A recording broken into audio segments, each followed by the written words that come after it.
Why are there character subtypes like Wookiee, Jawa, Gungan, and Ewok, but not human, Twi'lek, and whatever the hell Yoda is? Maybe it's Star Wars racism.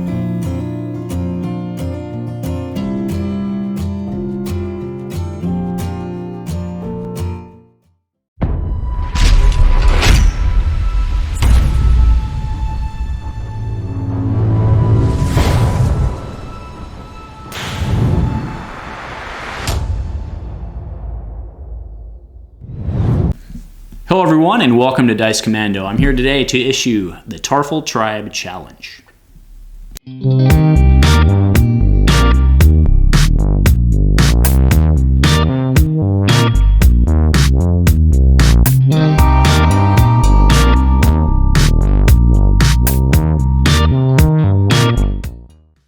Hey guys, so welcome back. Before we get started, hey, I want to do another shout out to our friends at Bunsen Brewer with their continued home delivery, right? Supporting our small business, small brewers, right? Brewers are having a hard time because people can't come in, but those resourceful enough want to give a shout out. Thank you, Sean, for bringing us what we're drinking today is the Beaker Breaker IPA. Thank you very much, sir. All right, so as many of you guys know, I was very excited coming into CM about this pairing, right? This is Ayla and Tarfful. I am playing it with BTL. Now, this is very much the Amy alley, so she's been more playing that deck than I have. But I've come to the realization, which, I mean, it's not a surprise, that's why I went there, but this guy, Tarfful, he's really, really good, right? The main thing is this, it's his 2 focus. I don't like his mixed damage sides. His ability's not great. And let's be frank, the guy should be a trooper. But we'll take leader instead because Salt Flats is a real thing. But you combine that fact with, the fact that I've been very vocal about how Wookiee Tribe, and by that I mean Kashyyyk Warrior and Valorous Tribe together, or for that matter, any Wookiee and Valorous Tribe, are really, really good. So the challenge I'm here to issue to you guys is something that I haven't been able to quite wrap my head around yet. What I've been looking at is trying to make what I'm showing here, which is a pairing of Tarfful using Tribe.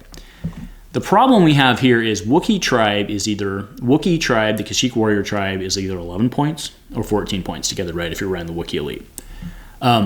So, that one of the very common decks that are out there, we also highlighted that earlier, which was Mace Wookiee Tribe, to kind of, do the digging, run Mace as Admiral. It's a pretty good little deck, actually. The challenge there is that at 11 and 14, you have a lot more pairings than you do with Tarfful being at 14 or 17. So the challenge I have is if I want to run Elite Tarfful, because I think you do, because that 2 focus side is baller. I mean, that's the real win on Mace is the 2 focus side, right? So that's why you want to run on Tarfful. 2 focus side is what do we run as the pairing with Tarfful to make this work? So what I'm showing now are really all of the 13-point characters that I just did with a DB search. So you have Cody, Holdo, you have Old Annie from the from the draft kit. You have Lobot. Actually, to be fair, Lobot's good in draft, but not here. You have the Master Smuggler, which is interesting. You have Maz, you have Rex, you have Sabine, the new Sabine, you have Old Yoda, you have Fen Rao. Cassian's in there just because I took this snapshot. You can't fit him in there. So there's actually a really limited list in the grand scheme of things on the hero side from 13-point characters. So that's kind of the challenge I'm issuing. Plus, once you start thinking about it, run to safety with Valorous Tribe is like a no-brainer, right? The value is huge when you are guaranteed to spread your damage around. The value there is huge, but they have to have a matching subtype. So obviously, you're not going to get a bunch of Wookiees out of this. You're probably going to have to go with leader, right? God, if he had that trooper subtype, it would be really, really, really good here. But he doesn't, so let's move on. So going into blue, what I'm showing now are the blue characters, which I think are relevant. So there's Yoda there. I have him highlighted. I'll talk about that in a second. I then have Ayla. I know she's 12. I know I've been playing with Built to Last. I'm wondering if it's not worth trying Ayla Wookiee Tribe just for the healing. We also have Annie, also 10 points. And then we have Mace. I realize that Mace is a single die. And, I mean, let's be blunt. If we're going to play Mace Tarfful Tribe, we should probably just play Mace Wookiee Tribe. Right. So I don't really think we consider Mace, but Going into Yoda is kind of an interesting, that's why I have him highlighted. I think he's potentially the better choice of the blue characters. He doesn't do damage, and a lot of us, we've all been in that point where you have Yoda on the table and he just doesn't work, right? But his ability to make money, his ability to be kind of flexible and do what you need him to do, I think could be very interesting. You have to be very careful with the choices of the deck because you're not getting built to last. Remember, you don't have the redeploy on all these crazy weapons, so you're gonna have to be a little more creative. But I think either Ayla or Yoda. I don't like the pay side on Anakin here, right? I just don't like pay sides. But I don't know. It may even be worth. I don't know. I guess maybe that's one of the questions from the blue side is built to last versus Wookiee tribe healing. What's the trade-off there? It's an interesting question. The reason that blue came up first was the clear advantages of hidden motive is amazing, right? You also have pacify, you have potentially nullify, right, as your zero cost removal, which is very strong. And then you have the core weapon package, which is Dagger Mortis, Ezra's, and then of course Anakin's. You could swap in Rey's depending on where you're at.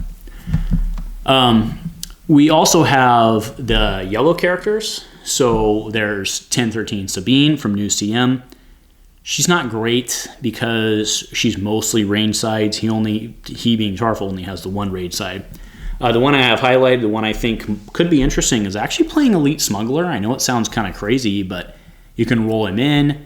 The die that doesn't roll damage, you can resolve for a money, and then get some crazy things happen. I think that's kind of an interesting. I mean, maybe you don't even play an upgrade package then, right? Maybe you're playing a support package with him because you can make that third dollar, which is kind of your key. So that's an interesting perspective from Master Smuggler. At the very bottom, obviously she's covered. I'm not real hot on Maz there. She has the mixed damage sides. Her power action it was actually pretty fun to use in draft, but that's the only time I've ever seen it used is in draft. But yeah, the Master Smuggler is kind of interesting. But the reason I bring to yellow, the reason yellow even comes up, even though the character pairings aren't good, really just boils down to, I know it's covered by all the other stuff there, but Impulsive, right? Impulsive with a 2 focus side on the table is really, really, really good, right? You also have Instigate, and you have my new favorite card in the world, which is Improvised Explosive. So it brings some stuff there. There's also some upgrades that could maybe work later in the game, which is Vibro Cutlass, stuff like that. But overall, I'm not seeing a huge amount of upgrades that come to the table. The next thing, again, I know mono decks, I have my own problems with mono decks, but there's a couple advantages for bringing red to the table here. First Aid being one of them. Next is Measure for Measure. Again, Tarfful really should be a trooper, but he's not. But if you pair him with a trooper, you get that removal, right? It's just free dice exchange. And you can run Admiral, right? He's a leader. There's a lot of, let's go ahead and go into it, but there are a lot of red characters that are leaders. So the 3 red characters I'm showing here that are 13 points, I'm showing Rex, Finn Rao, and Clone Commander Cody. This is honestly a very short discussion because I don't see any reason, right? There's nothing that Clone Commander Cody brings to the table that Rex doesn't here. There's nothing that Finn Rao brings to the table that Rex doesn't here. So if you're running red, you're running Rex. I mean, that's just really the way it is. So what I'm showing now is just really a brief list of my initial Tarfful Rex Valorous Tribe list. We're running the Rex pistols, running various other upgrades. I am running gens because it has the redeploy, running the A300s for redeploy. They're kind of a bummer with Tarfful's melee side, but I think the strength here is really just the access to healing, right? You can move stuff around. You enable run to safety. They're both leaders.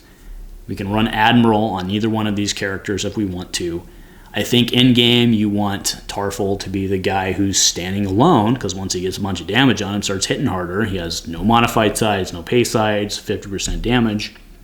Doesn't suck when he has 6 damage on him. So, I don't know, that's just my put together. So, all right, guys, so with all of that said, here is the actual challenge. The person who gives me the deck that I like the best, right, this will be my decision, the person who makes the deck that I like the best, we will film a episode on TTS playing against each other at your convenience, and we will get that up on the channel as a featured episode. So, again, the challenge has been issued. Now, a couple ground rules.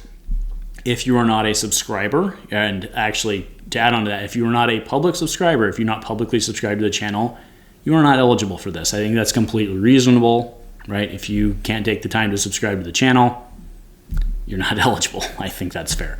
So be a subscriber to the channel. Toss the link to the deck list in the comments. I'll check them out. I'll declare a winner. I will contact you individually and we'll make the episode. So anyway, just throwing a little fun challenge out there. Again, let me know what you guys can come up with Tarfful Tribe X. And if nothing else, go Commando.